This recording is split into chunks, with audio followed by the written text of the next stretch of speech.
তুই যেদিকে যাও নামাজের মধ্যে তখন তোর সম্মানের কপালটা যখন মাটিতে লাগায় দাও, আমি আল্লাহর বড় লজ্জা হয়, আমি তোর সম্মানের কপালটা মাটিতে লাগাবার আগে আমি আল্লাহর কুদরতি পাও তোর কপালের নিচে ঢুকায় দে। নামাজ এত দামি সম্পদ, এই নামাজের দ্বারা বান্দার ঈমান তাজা হয়, আমল সুন্দর হয়, এই নামাজের দ্বারা চেহারায় নূর বাড়ে। অতএব 5 ওয়াক্ত নামাজ পড়া লাগবে।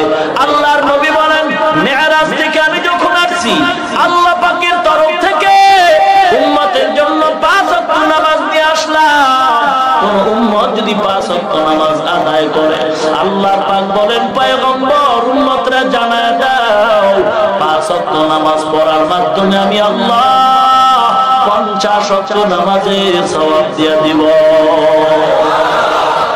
নামাজের দ্বারা আল্লাহর দিদার হয়, আল্লাহর সাথে মোলাকাত হয়। ও মুসলমান নবীর উম্মত, আল্লাহর সাথে যদি মোলাকাত করতে চাও নামাজে দাঁড়ায় যাও, এমন নামাজ পড়ো যে নামাজের দ্বারা তোমার গুনাহ থেকে বাঁচায় দিবে। ও নবীর উম্মত, আজ কত মুসলমান নামাজ পড়ে গুনাহ থেকে বাঁচতে পারে না। কয়েকজন সাহাবী আমার নবীর দরবারে গিয়ে বললেন, পয়গম্বর অমুক একজন নতুন মুসলমান কালেমা পড়ে নামাজ পড়ে কিন্তু বাইরে গিয়ে গুনাহ করে। আমার নবী বলেন, সাহাবায়ে কেরাম কি করা যায় বলেন, তারে একটু শায়েস্তা করেন। নবী বলেন, না না না, বান্দার নামাজ যদি ঠিক হয় গুনাহ ছেড়ে দিবে, কোনো ঠিক হয় না। সকল পরের বড় পীর ওলিয়ে কামেল মাহবুব সুবহানী কুতুবে রব্বানী শাহ আব্দুল কাদের জিলানী রাহমাতুল্লাহ আলাইহি রাস্তা দিয়ে চলতেছেন, সামনে একটা কুকুর দাঁড়ায় গেল। প্রশ্ন করে, ও বড় পীর বলো, আমার প্রশ্নের জবাব দাও, তুমি ভালো নাকি আমি রাস্তার কুকুর ভালো?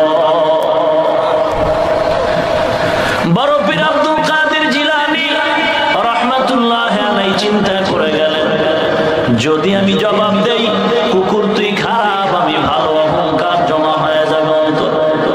অহংকার করা ভালো নয়, অহংকার পতনের মূল। অতএব আমি অহংকার করতে রাজি না।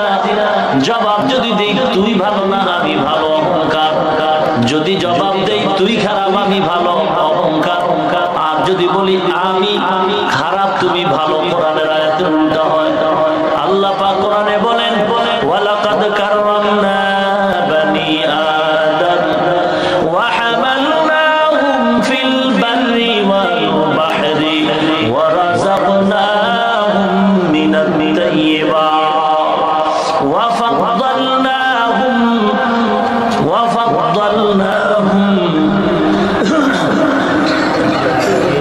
আলা কাসীরিন মিম্মান খালাকনা তাফদীলা। দেখা যাও কুরআন মে আয়ে মুহতারাম মুস্তাফা কি উম্মতি খায়রুল উম্মাহ।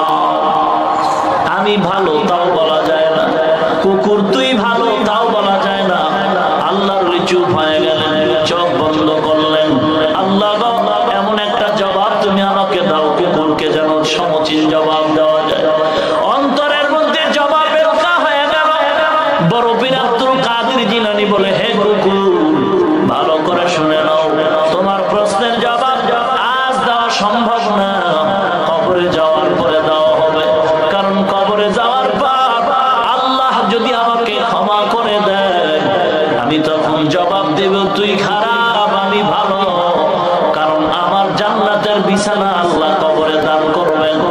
আল্লাহ না করুন অন্ধকার কবরে যাওয়ার পর যদি আমার কোনো একটা প্রশ্নে আমি আটকায় যাই, আর যদি আমার জাহান্নামের শিকল আমার হাতে লেগে যায়